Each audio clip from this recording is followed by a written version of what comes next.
Hello les amis, j'espère que vous allez bien et je suis heureuse de vous retrouver pour une nouvelle vidéo. Donc cette fois je vous retrouve pour le top flop de l'année 2023. Euh, donc moi je vous fais cette vidéo, il neige et il fait froid dehors et je viens avec un t-shirt flamant rose. Voilà, car le flamant rose me fait un peu penser à la chaleur qu'il n'y a pas en ce moment, comme vous savez que je suis une grosse frileuse. Bon, revenons à nos moutons. Cette année, j'ai décidé de vous faire un top flop, mais d'en sélectionner mes 10 pires lectures de l'année et les 10 meilleures. Donc j'ai d'abord pris les déceptions que j'ai mises dans cette liste. Après, j'ai regardé les livres que j'ai le moins bien notés et j'ai regardé... Alors certains, c'est pas vraiment des déceptions, c'est juste qu'ils ont été moins bien notés que d'autres pour certaines raisons. Et je les ai ajoutés quand même dans mes moins bonnes lectures de cette année. Et pareil, j'ai pris mes coups de cœur pour les meilleurs. Et après, j'ai regardé tous les livres auxquels j'avais mis 9 sur 10. Et j'ai essayé de reprendre ceux qui m'avaient vraiment marqué pour un élément. Et du coup, ils ont rejoint la liste de mes meilleures lectures de 2023. Voilà. Je tiens juste à rappeler que, voilà, ça c'est un avis personnel. Ce que je vais vous dire, alors, bien sûr, les livres qu'on finit dans mes pires lectures, c'est qu'il y a des choses que j'ai pas appréciées, peut-être que vous les avez adorées, mais comme je vous dis, ça reste un avis personnel. Mon but non plus, c'est pas de critiquer ces livres, c'est que moi, ça l'a pas fait tout simplement. Et je peux tout à fait comprendre que pour vous, ça l'ait fait, mais voilà, juste pour remettre les choses dans leur contexte, ça reste mon avis personnel, et pour moi, bah, c'est des lectures, soit je m'attendais pas à ça, ou soit il y a un élément qui m'a déplu, et voilà pourquoi elles sont dans cette catégorie. Donc, je ne vous fais pas attendre plus longtemps, et c'est parti pour ce top flop. Donc, je vais commencer avec les tops. Un gros coup de cœur que j'avais lu en 2023, il s'agit de Gardien des cités perdues, le tome 4, Les Invisibles de Shannon Messenger aux éditions Lumen. Regardez la couve, elle est sublime. Donc, pour vous faire un bref résumé, on suit Sophie. Donc, je vous fais le résumé du tome 1, on est clair. Qui est une surdouée et qui en plus entend des voix dans sa tête, c'est en continu. Et en fait, un jour, pendant qu'elle est en train de visiter un musée, elle va rencontrer un jeune homme qui va lui apprendre en fait qu'elle n'est pas totalement humaine et qui va l'emmener dans un royaume fantastique où elle va apprendre en fait ce qu'elle est, ses origines. Et elle va commencer à étudier dans une école de magie, donc ça peut un peu ressembler à Harry Potter. Voilà, donc moi c'est un gros coup de cœur. Et voilà, donc ce que j'aime beaucoup, c'est que là, depuis le tome 3, l'histoire commence à prendre une tournure plus sombre, on part un peu dans une catégorie qui est plus sombre. Pareil pour là, on découvre une autre école, on va dire, qui est aussi plus sombre. Et de nouveaux personnages, et j'ai beaucoup aimé, c'est vraiment une saga, mais quand je commence, je la dévore. Pourtant, c'est des belles pavasses, hein, comme vous pouvez le voir. Celle-ci, elle faisait plus de 600 pages, mais je l'ai dévoré, ça se lit tout seul, je vous laisse voir la suite. Et chaque fois on apprend de nouveaux éléments sur les origines de Sophie, toutes ces choses-là, sur la rébellion qui fait rage dans ce monde, et j'adore quoi. Cette année j'ai envie d'essayer de les continuer, car tout simplement je veux savoir la suite et j'aimerais finir cette saga. Après, je sais que pour le moment je pourrais pas la terminer car le dernier tome n'est pas encore sorti et n'a pas été traduit pour le coup, mais je crois qu'ils sont traduits jusqu'au tome 9, donc j'ai encore de la marge. Mais vraiment j'ai envie de les continuer, c'était un gros coup de cœur et j'adore cette saga. Mais je vous dis, ça me fait trop penser à Harry Potter. Et là, le fait qu'on parte sur un peu du plus sombre, plus young adulte, j'ai envie de vous dire, ça me fait penser un peu comme Harry Potter, quoi, à partir du tome 4, c'est que ça commence à virer dans un autre style. Et j'aime ça, quoi, tout simplement. Et nos personnages, là, il s'est passé des choses à la fin, mais vraiment, vraiment, vraiment, je veux savoir la suite. Un autre énorme coup de cœur, cette fois c'est pour une duologie. Il s'agit de Six of Claws, c'est de Leigh Bardugo et là c'est l'intégrale qui a été publiée aux éditions de Noyelles. Voilà, je vous montre la couverture. Je m'ai été procurée sur Françoisir, elle brille. Je sais pas si vous voyez bien avec la lumière. C'est toujours un peu compliqué de filmer des vidéos à cette période. Donc là, pour le bref résumé, on suit plusieurs personnages. Il y a un voleur, une espionne, un fugueur, un tireur d'élite, un soldat assoiffé de vengeance et une grisha. Et ces protagonistes vont se retrouver ensemble pour devoir exécuter une mission. Voilà, moi je vous fais un résumé bref parce que j'ai peur de vous spoiler, c'est un univers aussi tellement vaste, j'ai pas envie de vous en dire trop. Mais bien sûr, si vous voulez en savoir plus, je vous mets toujours un lien dans la barre d'infos et vous pouvez aller vous-même lire le résumé qui est donné là-dessus. Mais pour moi, alors, bien entendu, c'est c'est un livre qui se passe dans le Grishaverse, hein. Je pense que ça vous... Et ça a été tellement... Les gens, tout le monde en a tellement parlé que vous le savez. Et c'est bien de le lire plutôt après Grisha, j'ai envie de vous dire. Mais j'ai été pris dedans, dans cet univers, ces personnages sont attachants, il y a des moments, j'étais captivée, je voulais savoir ce qu'allait se passer.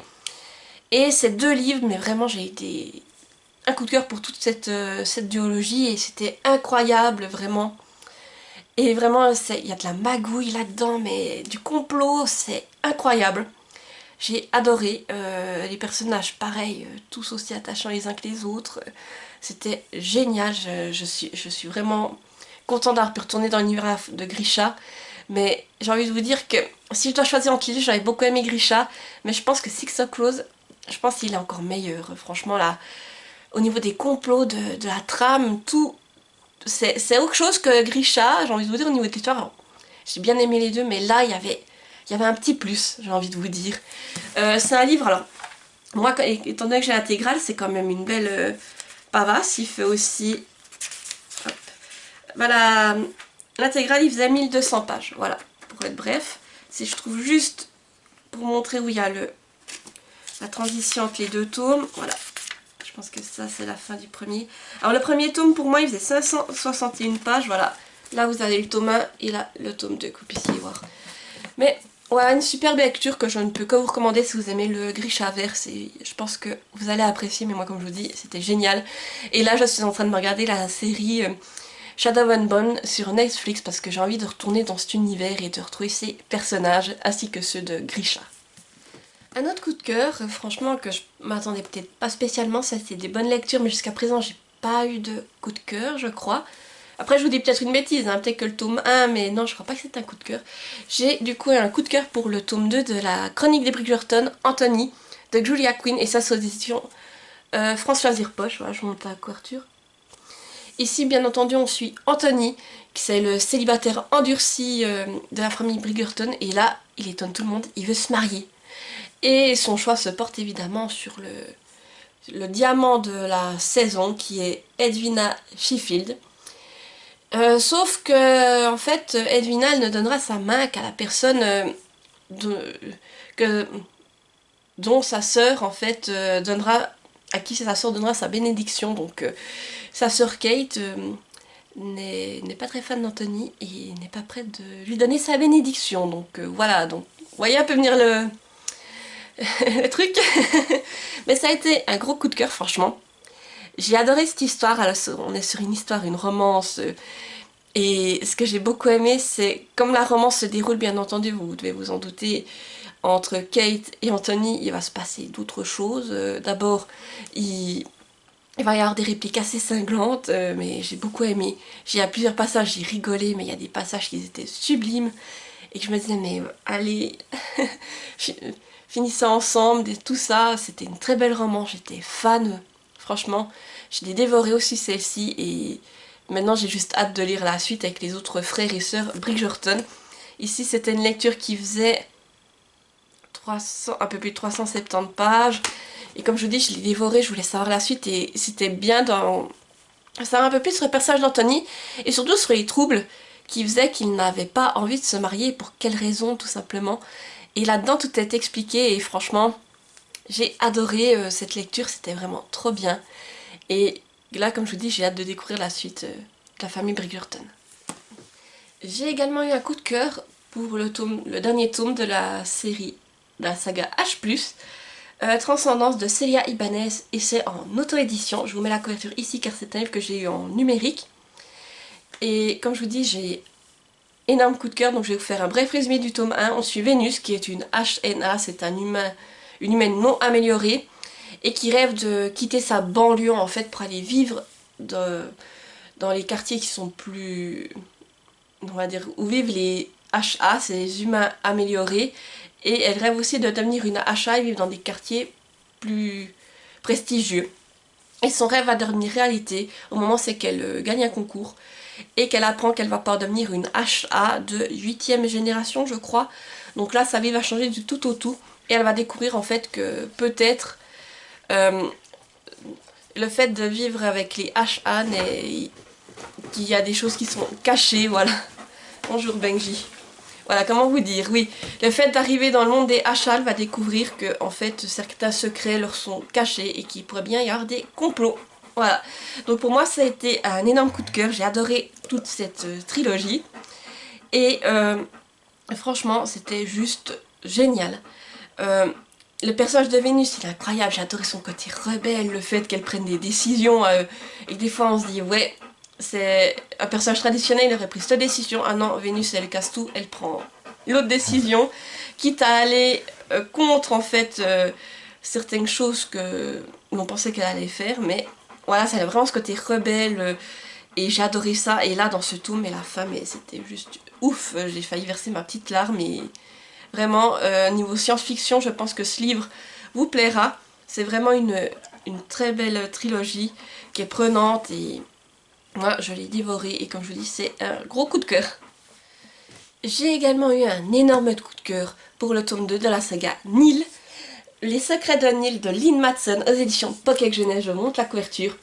Alors ici, pour le bref résumé, on suit des adolescents qui se retrouvent du jour au lendemain sur une île paradisiaque. Ils sont nus, ils ne comprennent pas ce qui leur est arrivé et quand ils arrivent là-bas, on leur apprend qu'ils ont 365 jours pour prendre une des portes qui s'ouvrent aléatoirement sur l'île pour pas rentrer chez eux, sinon ils meurent. Voilà. Voilà pour le speech. Et puis dans ce tome, on va suivre Sky et Reeves qui vont essayer d'en apprendre plus sur les secrets de cette mystérieuse île et surtout essayer de libérer tous les jeunes qui sont prisonniers de cette île et leur permettre de rentrer chez eux. Voilà. Donc c'est un tome que j'ai trouvé très intéressant. Là déjà on suit deux nouveaux personnages, deux nouveaux protagonistes par rapport au tome 1. Et ce qui est intéressant c'est qu'on découvre petit à petit les mystères de cette île et on a des révélations en fait sur ce cycle en fait, comment est-ce que les gens arrivent sur une île, qu'est-ce qui enclenche tout ça, qu'est-ce qui a provoqué ce phénomène. Donc j'ai vraiment trouvé ça très intéressant et la fin était juste palpitante, il se passe tellement de choses mais j'avais peur pour eux, je me disais mais purée j'espère qu'ils vont y arriver. Et c'était vraiment un livre plein de rebondissements, j'ai envie de dire du début à la fin et je voulais connaître la suite en fait, plus j'en apprenais je me disais mais alors comment est-ce qu'ils vont faire, qu'est-ce qu'ils vont faire et la fin, mais j'étais carrément avec eux, je me disais mais vas-y, il faut que vous arriviez à atteindre votre objectif et vraiment j'étais à fond dedans, je crois que j'ai jamais été aussi à fond dans un livre et oui, tout simplement j'ai adoré et cette fin de ouf, vraiment c'était génial. Et maintenant ben je me garde le tome 3 pour cet été car je veux connaître le fin de cette histoire tout simplement. Donc là on était sur une lecture, c'est du jeunesse hein. Mais comme je vous dis, ça se lit tout seul, c'est écrit assez gros, il fait 500 pages. Mais les 500 pages, je les ai bouffées, je voulais savoir ce qui allait se passer. Je vous dis, j'étais à fond dedans, c'était pas croyable. Et ce concept avec style, c'est vraiment quelque chose qui me hype de fou. Et là, ben, j'ai hâte de savoir ce que le dernier tome va nous réserver. J'ai aussi eu un énorme coup de cœur pour la Légende des 4, le tome 1. Le clan des loups de Cassandra O'Donnell, et je crois que c'est aux éditions France Loisirs, oui exact, je vous montre la couverture. Donc ici on est dans un monde où il y a les humains normaux et les yokai. Les yokai ce sont des humains métamorphes si on veut, mais ils ne peuvent se transformer qu'en certains animaux. Donc ils sont divisés en clans parce qu'ils ne s'entendent pas entre eux. Donc d'un côté nous avons le clan des loups, le clan des tigres, le clan des serpents et le clan des aigles. Voilà. Et à côté il y a les humains. Donc on va suivre les héritiers de chacun des clans et une menace va planer sur leur tête. Donc pour vaincre tout cela, ils vont peut-être devoir s'unir. Voilà ce qui ne s'est jamais vu car comme je vous dis les différents clans ne s'entendent pas.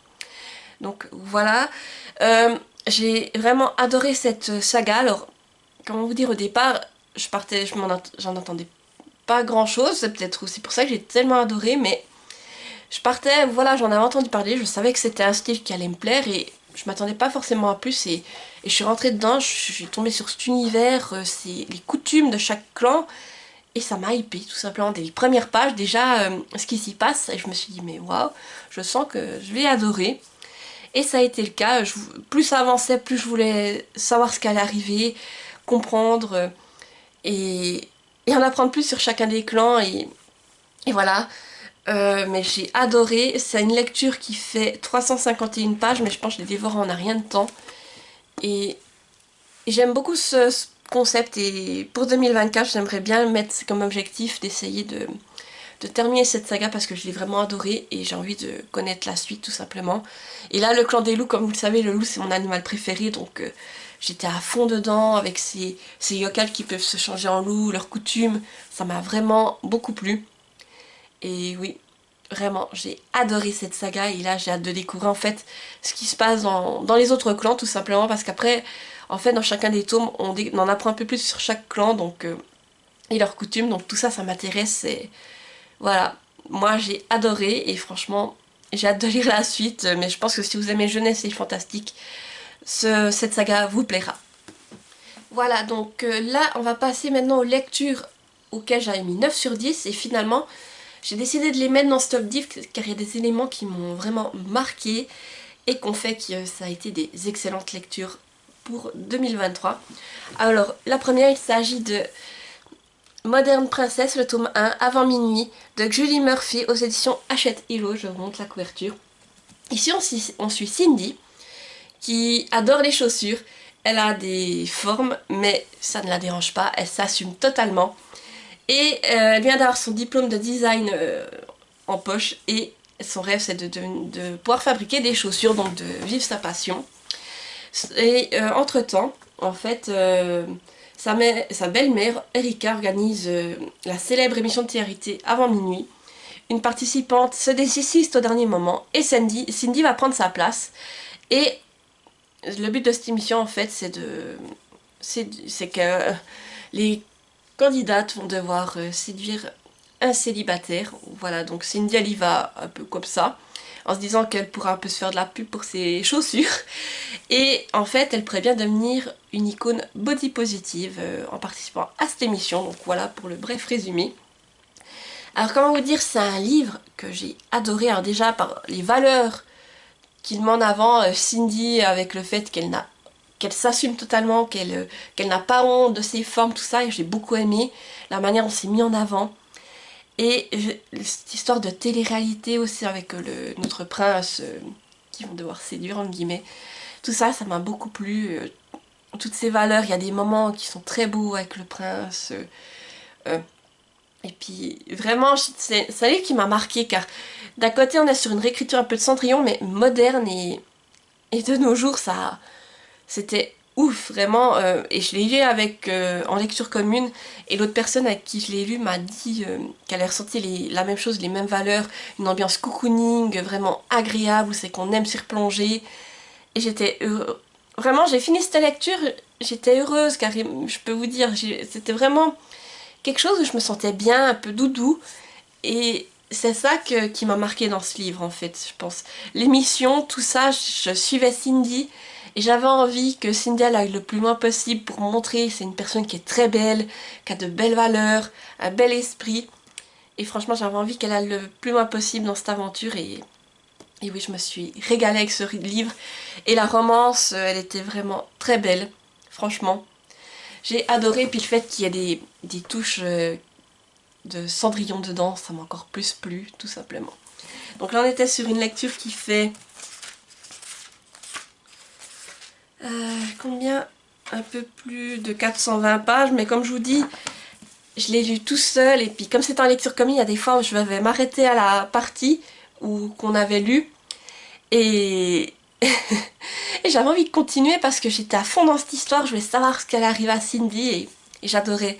Donc si vous êtes aussi fan de un peu des réécritures Disney, que vous avez envie d'en découvrir une dans notre monde moderne, et qui est vraiment tout doudou, vraiment cocooning, je pense que ça vous plaira vraiment. Moi, ça l'a fait et j'ai adoré cette histoire, franchement. C'était vraiment une histoire qui m'a marquée et que j'ai trouvée toute douce. Et que je vous dis, j'aurais juste envie de la relire pour retrouver Cindy et cet univers car ça m'a vraiment marqué. J'ai également passé un excellent moment de lecture avec Les Mémoires oubliées, le tome 1, Les Chimères d'une étincelle, c'est de Karine W. Meyer et c'est aux éditions La Grande Vague. Je vous montre la couverture qui est juste magnifique. Ici on est dans un univers, on va dire, les différents départements sont gouvernés par des mages, donc des personnes avec des pouvoirs. Et on va suivre Lana qui est dans une école pour devenir, apprendre à devenir conseillère justement et à maîtriser ses pouvoirs. Et un jour il y a une catastrophe qui va se passer dans cette école et elle va être envoyée chez elle. Et là-bas, Lana pourrait bien découvrir certains secrets sur ses origines. Voilà pour le résumer. Donc déjà, j'ai passé un excellent moment de lecture avec ce livre. C'était génial, j'ai adoré cet univers que l'autrice nous décrit, les pouvoirs que chacun de ses futurs conseillers ont, et ce moment dans cette école où c'est qu'on voit cette menace qui se profile, et Lana, avec ses secrets, tout ça, j'ai été prise dedans, je voulais connaître la suite, et en plus on suit différents personnages, où c'est qui on suit leur évolution, ces choses-là, et j'ai adoré, quoi, c'était prenant, c'est de la fantasy, c'est vraiment ce que je recherchais, on va dire. Et des fois je me disais même, il se passe pas grand chose, mais j'étais prise dedans, je voulais savoir ce qu'allait arriver à ce personnage, je voulais savoir. C'était ouf. Et là j'ai aussi lu le tome 2 qui a été une lecture incroyable, tout comme ce tome 1. Et là j'attends la suite, mais vous imaginez pas à quel point. Mais vraiment c'est quelque chose que j'adore. J'ai passé un excellent moment de lecture et Lana, j'avais envie d'en savoir plus sur elle, sur ses secrets qu'elle découvre et sur ses aventures. Et là, à la fin de chaque tome, on nous laisse un peu avec des éléments suspens et je voulais savoir la suite. Et là, ce tome 2, je l'ai lu aussi, j'ai tout autant adoré. Et là, maintenant, j'attends juste la suite, mais donnez-moi la suite, il faut que je sache. J'ai envie de vous dire, mais vraiment, j'ai passé un excellent moment de lecture et l'univers, il m'a marqué, ainsi que certains personnages qu'on suit dans cette saga. Et voilà, je veux juste savoir la suite. C'est le fin mot de l'histoire, mais je vous dis, j'ai vraiment adoré. Et c'est un univers, c'est juste incroyable. Donc si vous aimez la fantasy, mais allez-y, franchement, vous allez vous régaler. J'ai également mis dans mon top Dulan. C'est de Marine Kellada et c'est publié chez Bod, donc Books on Demand. Je vous montre la couverture. Donc ça a été une excellente lecture. En fait, c'est une réécriture de la légende du cavalier sans tête. On suit, comment elle s'appelle, Mila, qui un jour fait du camping en Islande. Et pendant la nuit, en fait, elle va se faire enlever par le fameux cavalier sans tête qui va l'emmener dans son château, qui est piégé en... Est-ce que c'est noté en quelle année? Qui est piégé au... Oh, il n'y a pas noté l'année, mais on est piégé au 17e... En 1601. Voilà, on est piégé en 1601. Et Mila, elle va devoir aider ce fameux cavalier sans tête à vaincre sa malédiction. Voilà. Donc c'est une lecture que j'ai vraiment adorée.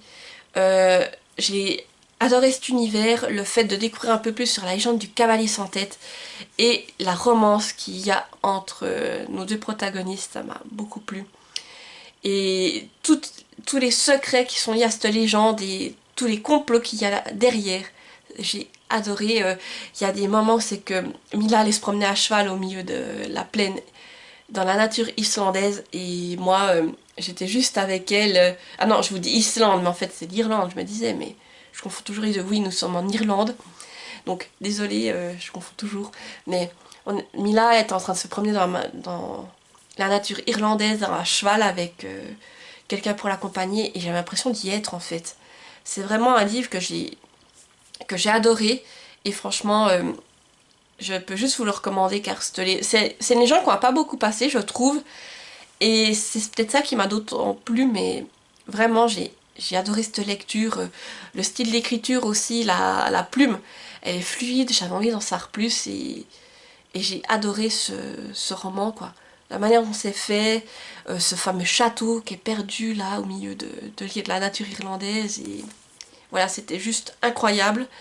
C'est un livre qui fait presque 280 pages et voilà, moi j'ai passé un super moment. Donc si vous avez envie d'en savoir plus sur cette légende et de passer un très bon moment de lecture, je pense que vous apprécierez ce roman. Mais moi vraiment, ça l'a fait et maintenant j'ai juste envie de lire d'autres écrits de cette autrice.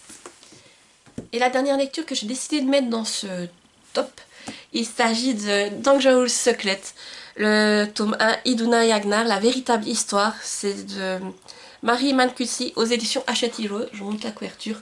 Donc ici, c'est une réécriture sur la Reine des Neiges, mais on va suivre les parents d'Anna et Elsa et découvrir en fait, donc on a Agnar qui est le futur roi d'Arendelle et qui va du coup devoir prendre sa fonction de roi. Et à côté on a Iduna qui est une Northuldra qui se retrouve à Arendelle par une suite d'événements et qui va du coup devoir cacher son identité et devoir apprendre à vivre dans ce monde qu'elle ne connaît pas.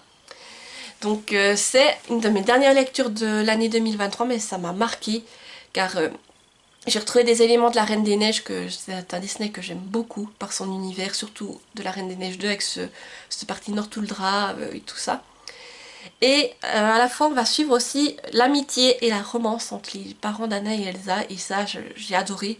Je les voyais pas du tout comme ça, nos deux protagonistes, et ça m'a marqué. Et disons que dès le début on sait comment ça va se terminer, mais plus on suit leur histoire, plus on se dit mais j'aimerais pas que ça se termine comme ça. C'est des belles personnes et ce qui leur arrive est juste horrible. Et aussi ce qui est vraiment intéressant, c'est qu'on suit à la fois leur histoire avant tout ça, et après on va suivre, une fois qu'ils sont mariés, l'arrivée d'Elsa, d'Anna, et voir comment est-ce qu'ils ont géré les poires d'Elsa et tout ça. Et là franchement ça m'a marqué quoi, je vous dis, j'ai passé un incroyable moment de lecture et vraiment c'est une romance qui est très belle. Et comme je vous dis que j'aurais pas eu envie qu'elle se termine comme ça, j'aurais pas souhaité ça. Et c'était à la fois très intéressant de découvrir leur histoire. euh, mais voilà, vraiment une très belle lecture et comme je vous dis, par moments j'avais presque les larmes aux yeux de savoir parce qu'elle allait leur arriver tellement c'était beau et que j'ai vraiment adhéré à cette histoire. Donc si vous aimez l'univers de la Reine des Neiges et que vous avez envie de savoir plus sur ces deux protagonistes, je vous recommande cette lecture. Et maintenant on va passer à mes flops, donc c'est les lectures comme je vous disais pour lesquelles j'ai eu des déceptions ou que j'ai le moins bien noté durant toute l'année 2023.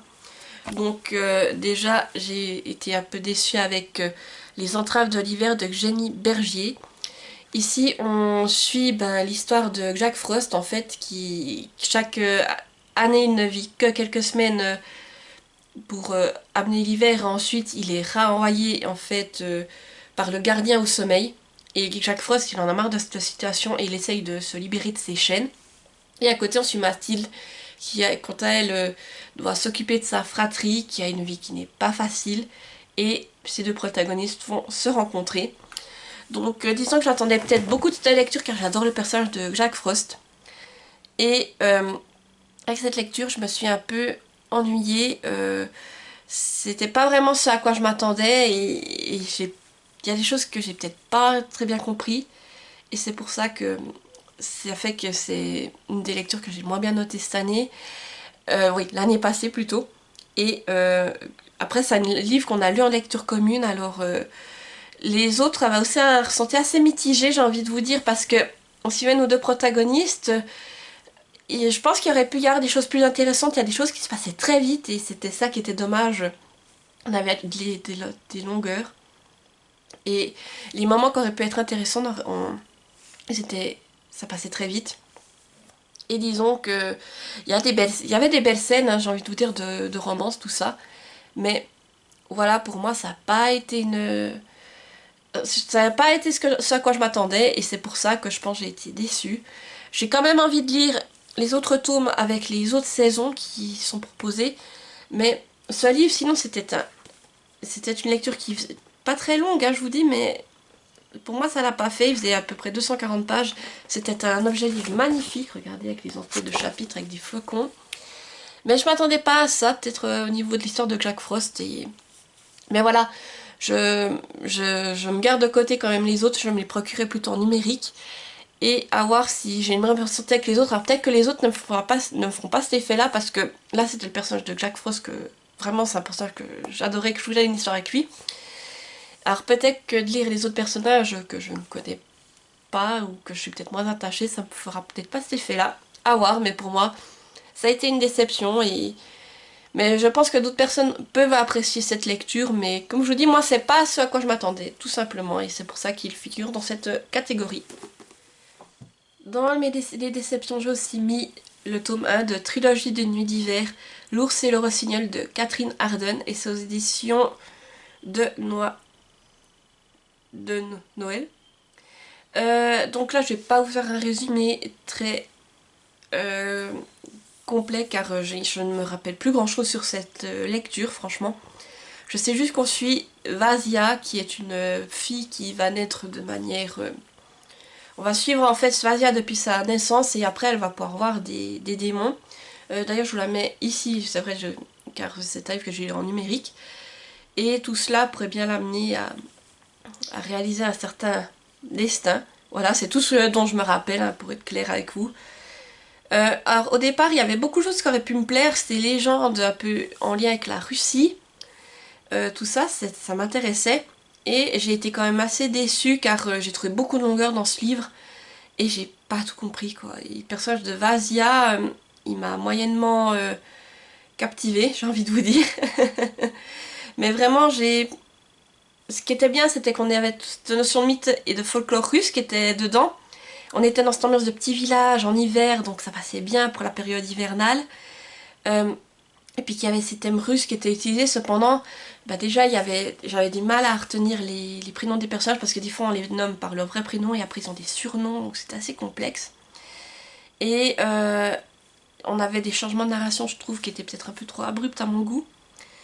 Et pour moi, il y avait beaucoup un manque de détails et des facilités qui étaient prises, donc c'est ça qui m'a, je pense, le plus déçue. Et je vous avoue qu'après avoir lu ce livre et être sortie assez mitigée, et là quand je me rends compte aussi que je me rappelle plus grand chose, j'ai des doutes sur le fait que je vais continuer cette saga et je pense que ça risque d'être un abandon que vous verrez passer dans mes sagas en cours. Lors de ma vidéo, ma prochaine vidéo, mes sagas en cours, là je pourrais vous l'annoncer en tant qu'abandon, mais voilà, je voulais la découvrir, ça l'a pas fait avec moi et je pense que je vais m'arrêter là pour cette saga. Dans mes déceptions, j'ai également mis Le Pays des Contes, le tome 1, Le Sortilège perdu de Chris Colfer et c'est aux éditions Michel Lafon. Donc là, on suit des jumeaux, Alex et Connor, qui un jour vont se retrouver, leur grand-mère leur lit beaucoup de contes et un jour ils vont passer à travers le livre de contes et se retrouver dans cet univers de contes de fées. Sauf que maintenant ils vont devoir trouver comment rentrer chez eux et pour cela ils pourraient bien rencontrer les personnages dont on leur a toujours raconté les histoires, voilà. Donc je vous le mets aussi ici car je l'ai vu en numérique. Alors là c'est une lecture, franchement ça aurait pu être intéressant mais moi déjà j'ai trouvé qu'il y avait beaucoup de longueur. Déjà moi quand j'ai commencé à la lire, j'ai trouvé qu'on faisait beaucoup de temps en fait dans le monde réel, je pensais qu'on serait directement dans le monde des contes de fées. Et ça n'a pas été le cas, il y a quand même un certain moment où ça se passe. Après, ce que j'ai trouvé intéressant, c'est qu'en fait, on rencontre tous les personnages de notre enfance. Et surtout, on découvre après ce qui leur est un peu arrivé après leur conte, c'est ça qui est intéressant. Après, je dois vous dire que aussi, je ne me suis pas attachée aux personnages, franchement. Au contraire, ils m'ont même un peu agacée, même si on sait que c'est des enfants. Pour moi, ça l'a pas fait. Et pour moi, même... Comme je vous dis, j'ai trouvé des longueurs au début, mais même une fois qu'on était dans le pays des contes de fées, j'ai trouvé que ça traînait en longueur, de mon point de vue. Et voilà que le dénouement final aussi me paraissait trop simple, donc franchement j'ai été déçue, je m'attendais peut-être à un truc plus... Je m'attendais à autre chose, et j'ai trouvé que c'était trop simple à mon goût, donc là aussi c'est une saga que j'ai commencé, qui me faisait très envie au début, et que suite à cette lecture, je suis assez mitigée, et je pense que je ne vais pas la continuer, qu'elle pourrait bien finir aussi en abandon. Pour moi ça ne l'a pas fait, mais je sais que pour d'autres personnes elles en sont fans, mais moi ce qui m'a beaucoup perturbée c'est ces longueurs et le fait de vraiment, je trouvais que ça traînait en longueur au niveau de l'intrigue. Une autre déception, ça a été, que je pense même qui a pu me procurer un peu une panne de lecture en guillemets. Il s'agit de Mon désir le plus ardent de Pete Fromm et c'est aux éditions Gallmeister. Donc là je vais vous faire un résumé vraiment très bref, pareil là vous avez la couverture car je l'ai lu en numérique. On suit Maddie et Dalt qui travaillent, en fait ils font des visites sur la rivière, ça je me rappelle. Et on va suivre en fait leur histoire d'amour et le fait qu'un événement va toucher Maddie et qui va impacter toute leur relation. Voilà, c'est tout ce que je peux vous dire. Alors après pour moi ça a été une grosse déception ce livre franchement. Je sais que beaucoup de personnes l'ont adoré mais moi, alors franchement... je n'ai rien apprécié dedans, je vais être claire. Ça, j'ai voulu aller au bout pour voir si tout d'un coup il y a un truc qui m'aurait fait changer d'avis, mais non. Tout du long, je me suis dit, mais mon Dieu, j'avais pas envie d'y retourner. Mais j'ai enchaîné les chapitres quand même, je voulais me faire un avis sur cet auteur et ce livre. Mais pour moi, ça l'a pas fait, je sais que d'autres personnes l'ont adoré, ça a été des coups de cœur, mais moi, alors franchement... voilà. Déjà, j'ai trouvé que la romance a été décousue, et je me suis sentie, mais dès le chapitre 1, en fait, j'étais paumée. Je me disais, mais j'ai loupé des trucs, c'est pas possible. J'étais perdue, je comprenais rien. Et après aussi, tout par moments, mais je me disais, mais je suis larguée. Je sais pas, j'adhère pas à cette histoire, j'arrive pas à adhérer à ce qui s'y passe. Et surtout, j'ai aussi du mal, je pense, avec la plume de l'auteur. Pour moi, la plume, elle m'a pas parlé, son style d'écriture. Après, c'est clair que j'ai très bien vu que la plume avec du potentiel, tout ça, mais avec moi, ça l'a pas fait du tout. Il y a vraiment, dans ce livre, je vous dis, j'ai vraiment tout eu qui l'a pas fait. Et je me suis pas du tout attachée au personnage, au contraire, elle m'a dit, mais j'avais envie d'y foutre des claques et d'y dire, selon les réflexions qu'elle faisait, moi, ça passait pas, je sais pas. Ça le faisait pas, et puis aussi... Pour moi, toutes les décisions qui sont prises dans ce livre, mais ça me semblait illogique. Franchement, vraiment, je vous dis, pour moi, ce livre, ça l'a pas fait. Ça... En plus, c'était très lent. Je me disais, mais vivement que j'arrive à la fin. Et j'arrivais pas à le lire en continu. Il fallait que je lise un chapitre, 2 chapitres max par jour. Parce qu'après, je pouvais plus. Pour moi, cette lecture, elle a été horrible. Franchement, je voulais aller au bout pour me faire mon avis. Et ça a été une grosse déception, je pense que j'aurais mieux fait de l'abandonner et d'en rester là. Mais voilà, pour moi, ça l'a pas du tout fait. Alors je sais que beaucoup de personnes ont apprécié, comme je vous dis, moi, c'est pas du tout... Je sais pas, moi, ça l'a pas fait que j'allais au niveau de la plume. Les personnages, pour moi, il n'y a rien qu'à aller dans ce livre, tout simplement, et ça m'a pas plu. Et en plus, après, je me suis provoqué une espèce de panne de lecture. Je continuais quand même à lire, mais j'étais bloquée, car cette histoire, elle m'a vraiment... pas plu, tout simplement, voilà. Donc c'est une... Je pense que quand j'ai dû remplir ma feuille top flop, c'est celle d'office que j'étais sûre qu'elle était en déception. Les autres, j'ai dû quand même plus chercher, mais elle, j'étais quasi sûre, avec une autre lecture, qu'elle était directe en déception, mais voilà. Pour moi, ça l'a vraiment pas fait, donc si pour vous, ça a été un bon moment de lecture, tant mieux, mais pour moi, voilà, je pense que je ne retenterai pas la plume de Pete Foss, comme je vous ai dit, moi, son style d'écriture ne me convient pas, donc je préfère m'arrêter là avec cet auteur. Alors, dans les déceptions, j'ai aussi mis Des faits et l'effet des faits de Tina Estève, et sur des éditions La Lys Bleue. J'ai aussi lu en numérique, je vous mets la couverture ici.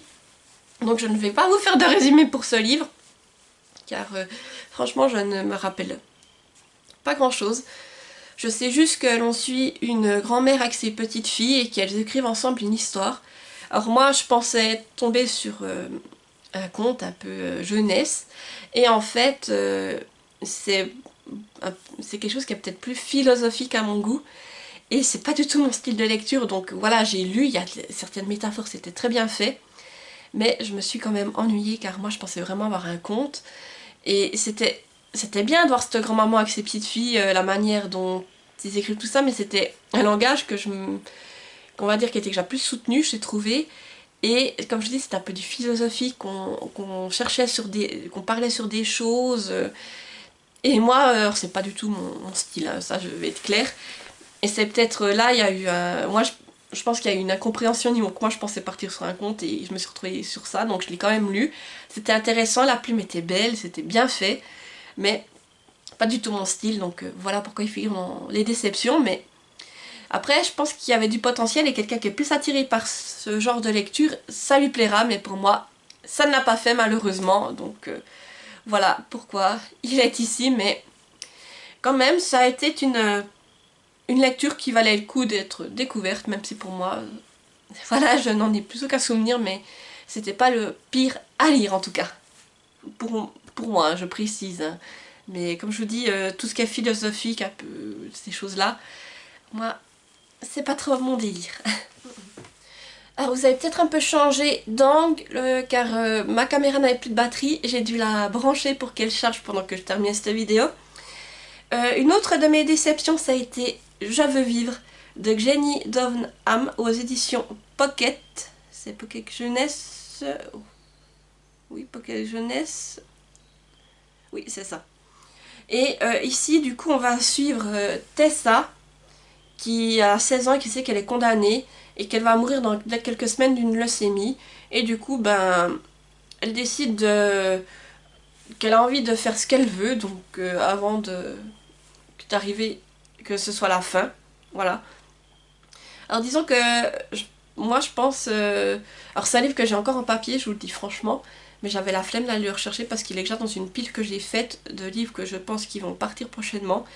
Et lui, comme j'ai pas du tout aimé, je vais m'en séparer, donc je préfère vous le mettre ici que d'aller m'amuser à le rechercher. Donc je pense que sur ce livre, alors je me suis trompée vraiment sur l'histoire. Je pensais tomber sur un peu, peut-être pas Nos étoiles contraires, mais je pensais un peu quelque chose comme ça, où vraiment elle a envie de vivre ses rêves et tout ça. Et en fait, je suis tombée sur quelque chose j'ai trouvé néfaste en fait. Tessa, elle va dans l'interdit, elle est déjà au fond du trou et elle essaye encore d'aller plus bas, de se tirer vers le fond.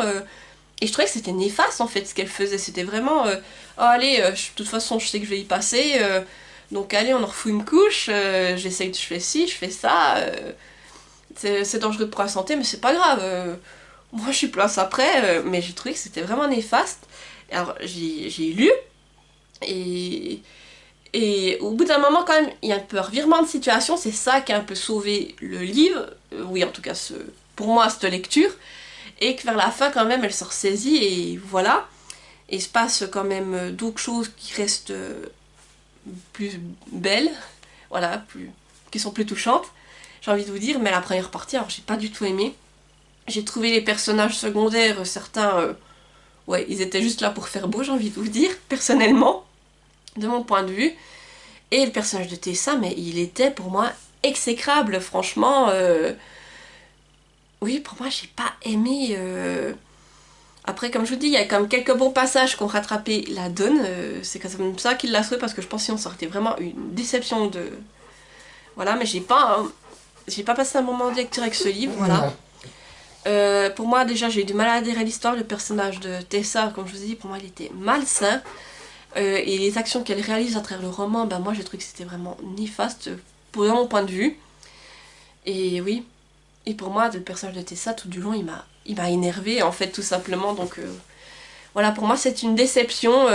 Je sais que d'autres personnes ont beaucoup aimé ce livre, qu'il y a eu même un film qui a été fait à partir du livre. Mais pour moi ça ne l'a pas fait. Je m'attendais peut-être à tomber sur quelque chose de trop proche de Nos étoiles contraires, je ne sais pas.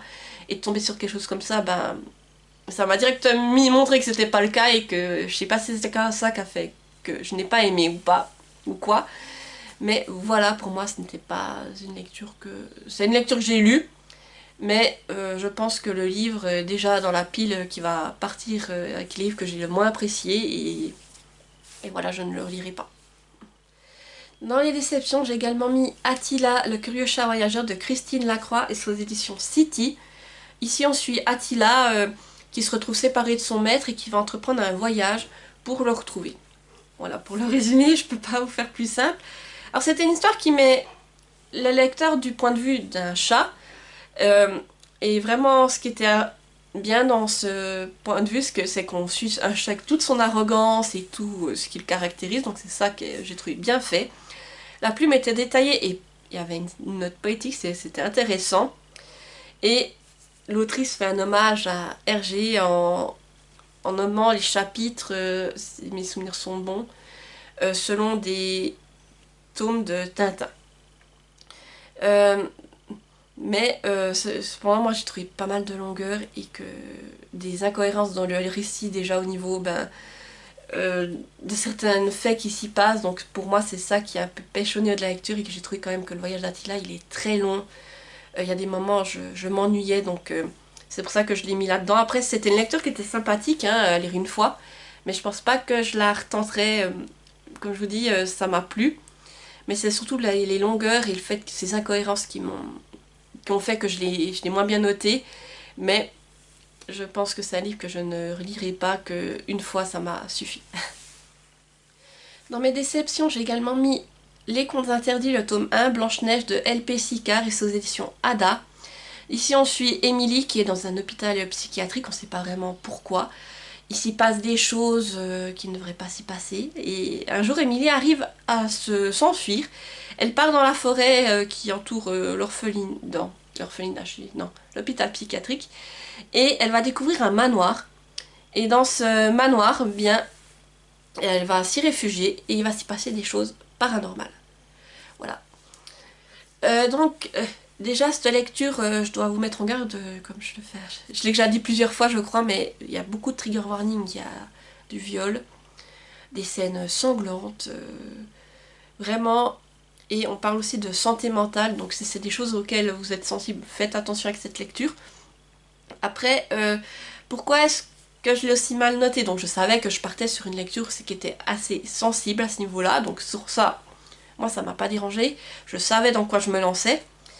Et après c'est vrai qu'il y a beaucoup de scènes où on se sent mal à l'aise et puis j'ai eu peur. Franchement il y a des phénomènes paranormaux qui se passent là-dedans, ça m'a fait frissonner et ça j'ai apprécié. Moi ce qui m'a moins plu personnellement, c'est que pour moi il y a des éléments que j'ai pas compris. Et surtout, j'ai pas compris la fin, en fait. Je suis vraiment restée avec une notion d'inachevé avec ce livre. Et c'est ça, en fait, qui fait que j'ai descendu la note, en fait. C'est que vraiment, certains... Alors, pour moi, je pense il aurait eu une fin qui m'aurait plus convenu. Il aurait été mieux noté que ça et il serait pas dans cette catégorie-là. Mais le fait il est... que la fin je l'ai pas compris tout simplement, eh bien déjà ça a pêché et puis il y a des éléments aussi que j'ai pas tout compris. Alors c'est ça qui a fait pêcher sa note, mais je pense que je lirai d'autres tomes des Contes Interdits pour voir justement ce que donnent les autres. Et voilà, pour moi c'est juste ces éléments là qui l'ont pas fait. C'était pas une si mauvaise lecture que ça, c'est peut-être une lecture que je relirai une fois, mais c'est vrai que c'est juste la fin que je n'ai pas apprécié à ce niveau-là, et puis le fait que peut-être certains éléments, pour moi, je suis restée un peu à me dire mais pourquoi il y a eu ça? Quel est le lien?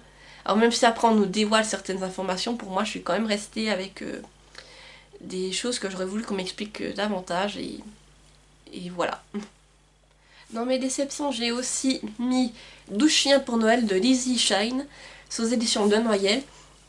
Moi je vais vous parler juste de ce que je me rappelle. On suit une jeune fille qui vient voir ses grands-parents qui sont propriétaires d'un refuge pour chiens et elle apprend en fait que le refuge pour chiens va fermer, que la municipalité a arrêté de les soutenir et que sans cet argent, eh bien, ces chiens vont se retrouver à la rue.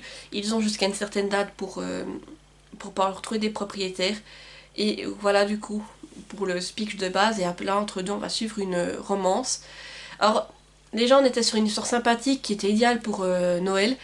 La romance a été touchante et j'ai adoré les chiens, il y en a qui sont juste loufoques, c'était génial. Et on avait des personnages complets et une ambiance assez cocooning. Cependant pour moi, je sais pas pourquoi, mais j'ai eu du mal à enchaîner les chapitres, je lisais un ou deux chapitres et j'arrivais pas à aller plus loin. J'arrivais pas à avoir cette notion un peu de fluidité que je retrouve dans certaines histoires, là il y a quelque chose qui bloquait. Donc c'est pour ça que j'ai descendu la note de ce livre. Et pour moi, il y avait pas mal de longueur aussi, c'est pour ça que j'ai descendu sa note et qui se retrouve ici. Pourtant, il y avait toutes les notions pour en faire un bon livre, une bonne histoire de Noël, mais là, j'ai pas réussi à enchaîner les chapitres. Alors, je me suis pas forcée, j'ai pris mon temps, mais j'arrivais pas à la lire d'une traite. Et avec ces longueurs, ça me cassait aussi dans mon rythme de lecture, et voilà pourquoi elle se retrouve ici, dans les déceptions de 2023. Mais après, je pense que peut-être pour d'autres personnes, ça le fera plus que pour moi. Là, c'était peut-être le rythme qui n'était pas adapté. Mais voilà. Après, j'ai quand même passé un bon moment de lecture malgré tout ça. Et ma dernière déception, ça aura été Les Sœurs du Titanic de Patricia Falvey aux éditions de Noyel. Je vous montre la couverture. Alors ici, on suit Delia et Nora qui vont prendre le Titanic pour aller aux États-Unis. Delia est envoyée en tant que domestique pour une famille et Nora va partir en tant que gouvernante. Entre-temps, le naufrage va avoir lieu. Delia va voir sa sœur Nora se noyer. Et une fois arrivée en Amérique, elle va prendre sa place. Sauf qu'en fait, ce qu'elle ne sait pas, c'est que Nora n'est pas morte. Elle a été secourue et elle a perdu la mémoire. Et on va suivre du coup ses deux sœurs et ce qui va leur arriver en Amérique. Donc déjà on est sur un récit historique où on va suivre nos deux sœurs après déjà avant le naufrage et après le naufrage du Titanic, ce qui était intéressant.